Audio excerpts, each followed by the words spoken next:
This is Heavy Talk. Each episode serves up straight talk with no chaser.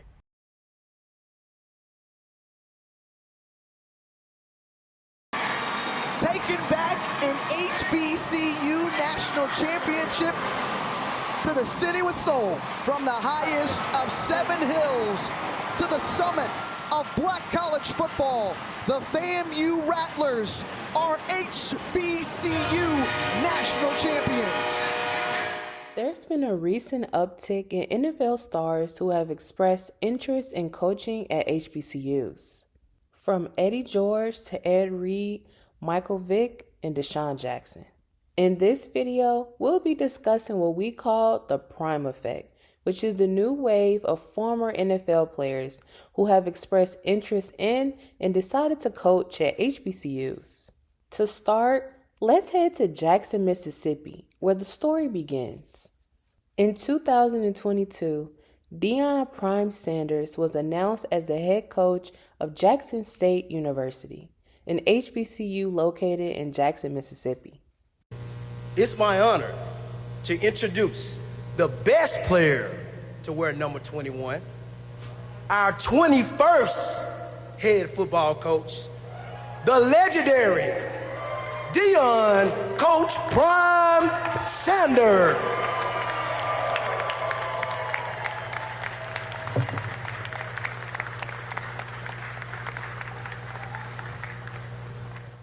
When asked why he chose Jackson State, Prime said, and I quote, "God called me to Jackson State." First of all, I say, why not? This place is phenomenal. It's historical. It's unbelievable once you understand the atmosphere and the culture. And I'm trying to bring equality, notoriety, as well as opportunity. And that's what we're doing. I think such a time as this, what we're going through in the turbulent times of our country and what the black man is up against, I think it was time, not only time to take this job, but time to take these kids and level the playing field and give them the opportunities that they deserve. With him, he brought along his sons Shador and Shiloh Sanders to join him in the football program. Before long, Coach Prime began to witness firsthand what a lacking funding can do to a university and a football program. And we broke. So what if? What if? And I'm hoping a political figure of someone, some billionaire out there saying, you know what? I'm going to bet on Prime, man. Let me go help that program, because I just want to see what it would be like if he had the resources these other schools would have. To further his commitment to his mission at Jackson State, Coach Prime donated half of his salary to complete renovations to the school's football stadium. All right. How much? Quarter of your salary. Quarter? Quarter. You sure?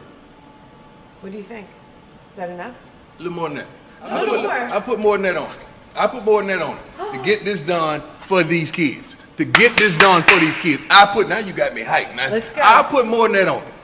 I'll put half on it. Half your salary? I'll put half on it to get this done. Mic drop. I'll put half on it to get this done. Within a short amount of time, Coach Prime began turning things around for the football program and put a major spotlight on HBCUs and HBCU football. We soon began to see celebrities of all kinds flock to Jackson, Mississippi to witness the Prime Effect. Coach Prime led Jackson State to a 27-6 record in 3 seasons, 2 consecutive SWAC championships, and an undefeated regular season. However, everything changed in 2022 when Coach Prime decided to leave Jackson State to become the head coach of the University of Colorado. Prime leaving Jackson State became a heated debate in the black community, with many calling him a sellout. Oh, he can go take whatever job he wants, but when you come into the first job and sell the idea that you are going to be the savior of HBCUs and you are going to raise the playing field, not just for Jackson State, but for everybody else, and you're going to do it because God told you to do it, But what he did was something that college coaches do all the time, which is you have to sell people 4-year, 10-year plans when your plan is always 1 year at a time. That's the only way that you could really pull that off. And so he came in and he sold a long-term vision for what was going on at Jackson State, but his goals and ambitions were always to be a Power 5 head coach. My take has always been he went to Jackson State primarily because he wanted to be a head coach, but didn't want to ever be anybody's assistant coach. So we had to find somebody that would give him a job and make him a head coach, and so he could have that on his resume, and then he could take that to try to get the job that he actually wanted. Others believe he did his part by simply laying the foundation, donating his salary, and bringing awareness. He brought who's mad? A lot of blacks that blow up, they're upset, man, he lied. You see you see how they hold us more accountable? They don't never say Wait, who's they? I'm talking about my community. Okay. White people not. I'm talking about us. They know what I'm talking about. Blacks are mad a lot, but look at what he's did. He's brought eyes to HBCUs, Skip. There wasn't nobody talking about HBCUs, especially now. They're talking about, they're on television. That's because of him. However, this drudged up the concerns that were raised in the beginning about Coach Prime's intention at Jackson State. But Deion Sanders has typically been in this for Deion Sanders. And if that's what it's going to be, this is going to fail. This job is going to be hard as hell. The institutional problems that you're going to have, the resource shortages and all that stuff, this is not going to be an easy thing for you to do. But if he focuses on the players, then he will be a success. If he focuses on Deion Sanders, he's going to be a failure, and that's going to extend not just to him, but to the school and to HBCUs in general. He's talking pointless rhetoric.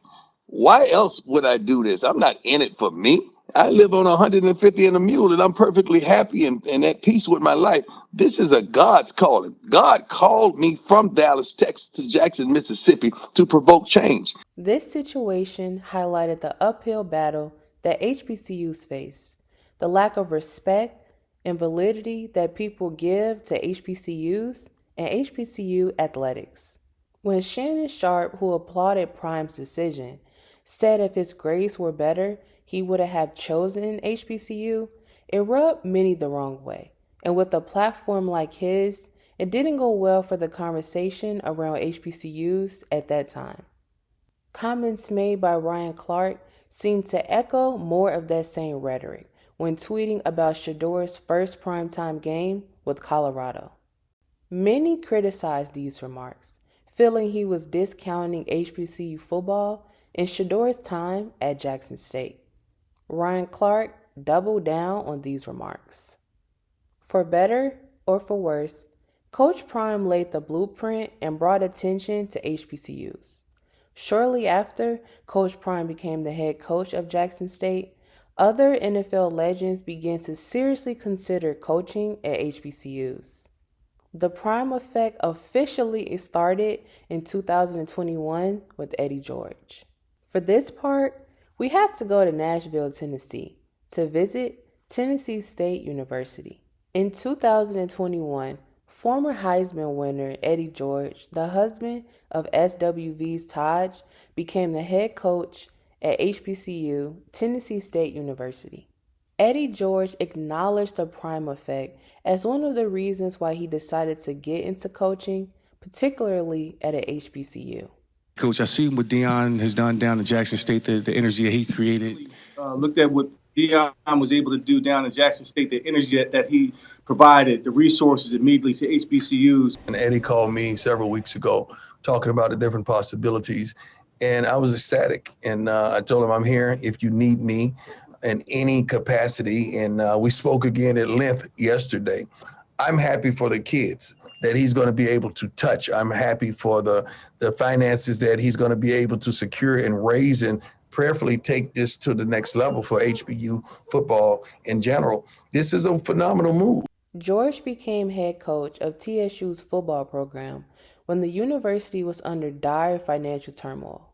It's been a big challenge, both on and off the football field, trying to impact the lives of young men while also winning games, but also trying to change the narrative around Tennessee State as a whole, taking it day by day and seeing where we're going to be, in the next 50 years.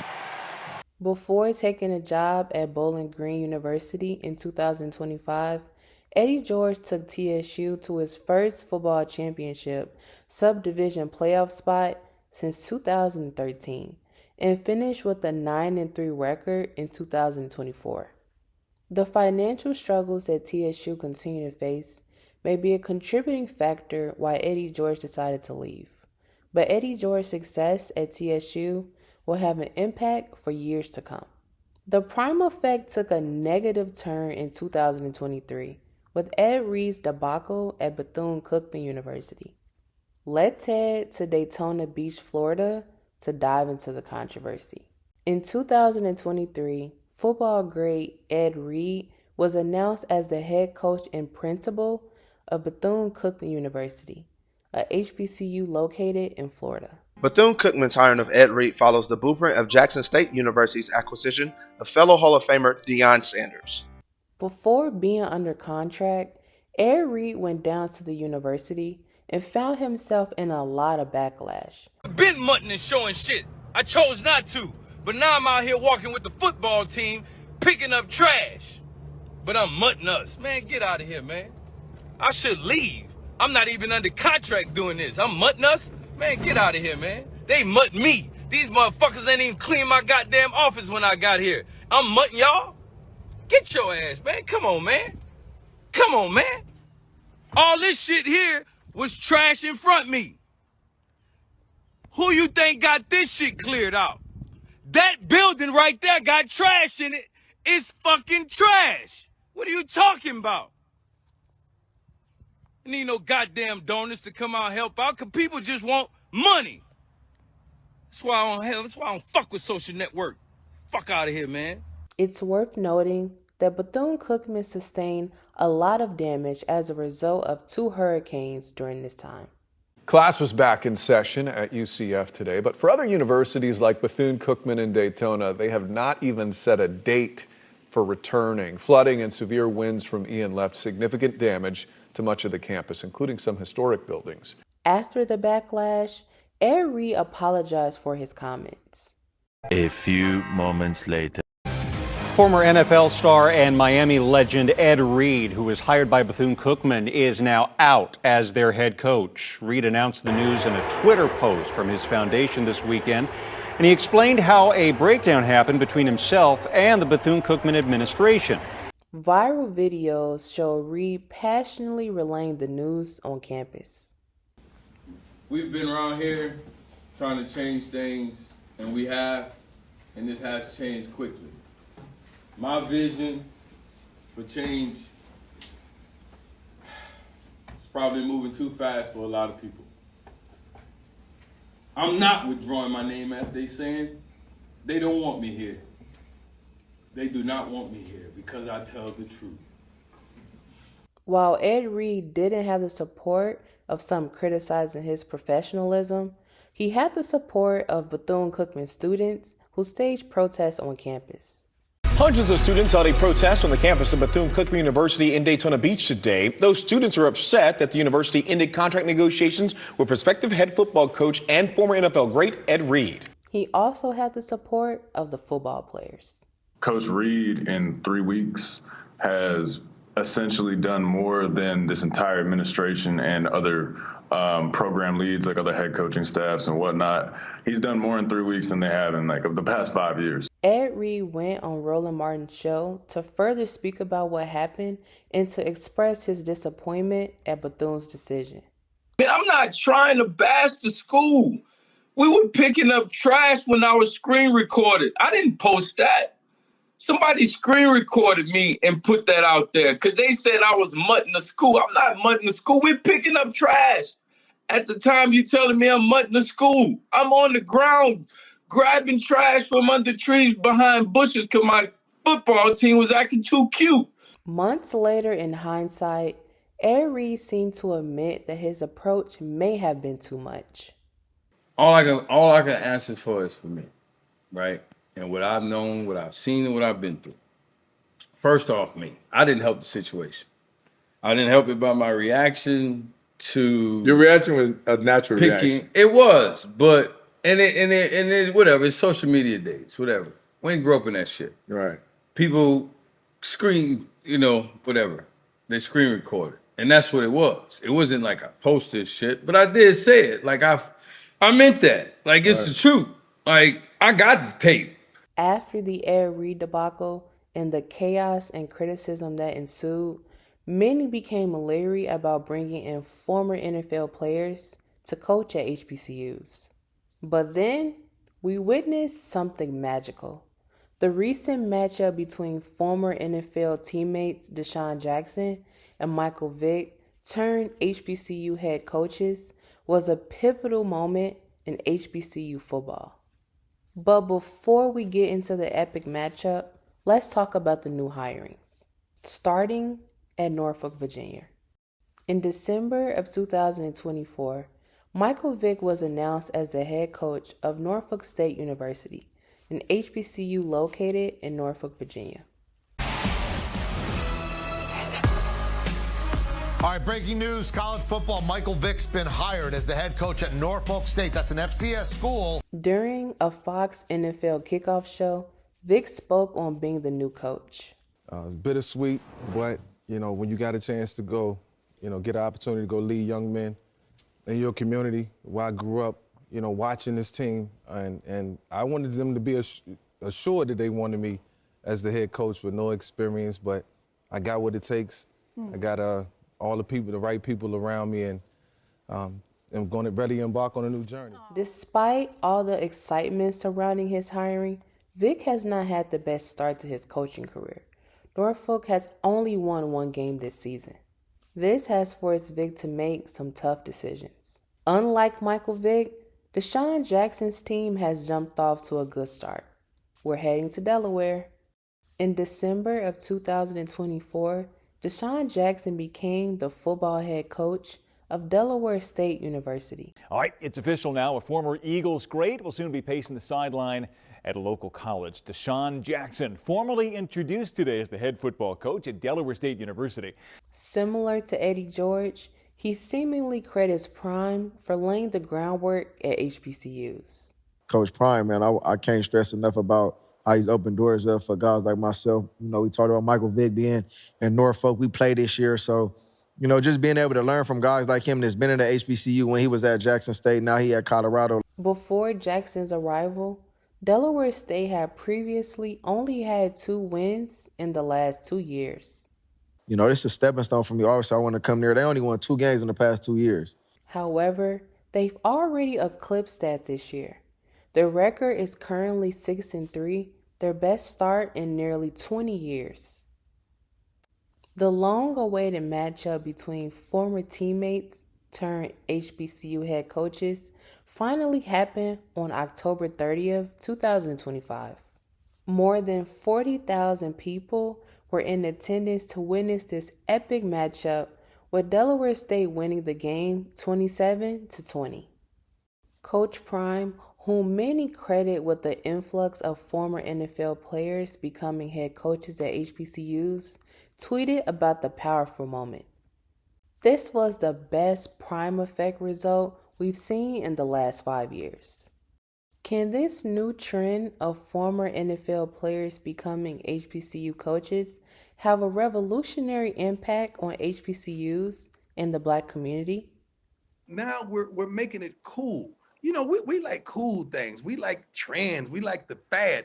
And now when a guy like that go to a school like that at Howard, then you have the highest recruit ever in my son, Shador, coming to Jackson State. People start saying, you know what? Now I just got to see if there's an avenue. Is there a navigation system that leads us to the NFL, to the NBA, to Major League Baseball, to the WNBA, and so forth? You might not know, you might not feel it, but the ethnicity of it all, to have 2 young brothers that had tremendous careers in professional football to come down and humble themselves and coach at HBCUs has been truly impactful. Thanks for watching this video. Don't forget to like, comment, and subscribe.